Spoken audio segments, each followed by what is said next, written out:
تاني يوم من التحدي، 7 ايام هصلي الفجر في المسجد وابدا يومي من بدري.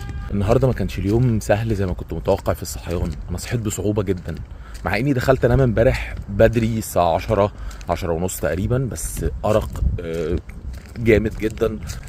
صحيت بصعوبه بعد منبهات كتير، بس الحمد لله لحقت الصلاه وبدانا يومنا هو من بدري. خلينا نشوف هيمشي ازاي. هو يوم جميل وباين من اوله البطاريه نامت. من ساعة ما صحيت وانا حاسس ان انا مصدع وتعبان ومش قادر، بس عرفت معلومة. بما اني قاعد بقى العربية عطلت وانا مش هعرف اروح الجيم ولا هعرف اعمل حاجة دلوقتي لحد بقى ما اغير البطارية، فقعدت سكرول كده، فما تفهمش هم عرفوا منين ان انا مصدع. طلعوا لي فيديو قالك ان انت لما بتنام وتظبط منبه وبعد كده تدوس على سنوز ان انت تعمل غفوة، يعني ان انت تصحى كمان 5 دقايق، لما بتصحى مخك بيفهم ان في حاجة غلط حصلت، ان انت في ايرور، فمخك بيبدأ يفرز مواد كيميائية كتير علشان يدخلك في مود النوم مرة تانية. فانت بتنام شوية نوم حلوين قوي وبتحس انها احلى نومة في حياتك، وده تفسير اللي فعلا اللي كان بيحصل لنا لما بيصحونا زمان للمدرسة ونرجع ننام تاني. قالك ان انت لو صحيت بقى بعدها ب5 دقايق ولا ب10 دقايق تاني، بتاخد 4 ساعات علشان مفعول المواد الكيميائية المخدرة دي يروح من دماغك.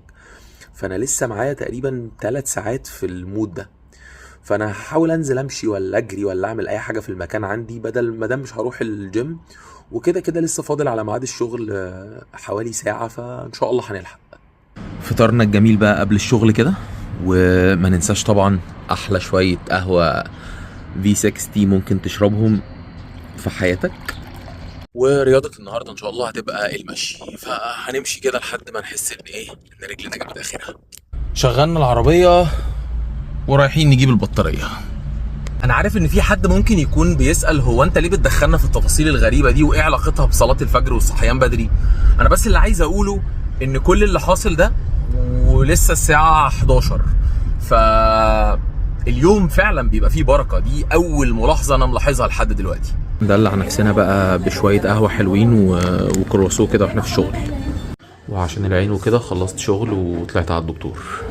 على قد ما اليوم في اوله كان بادئ بصداع وتعب شديد جدا، بس انا عندي احساس رهيب بالنشاط، واليوم مكمل معايا بشكل احسن بكتير من امبارح. احنا تقريبا داخلين على المغرب اهو، وهروح دي اخر وجبه بقى في اليوم. زمان كانت اخر وجبه في اليوم ممكن تبقى الساعه 10:30 ولا 11. هروح اكل اكتر حاجه بحبها، كشري. الساعه 10:30 بالليل، داخل انام خلاص ومبسوط بقى ان الواحد هيخش ينام بدري ويصحى بدري.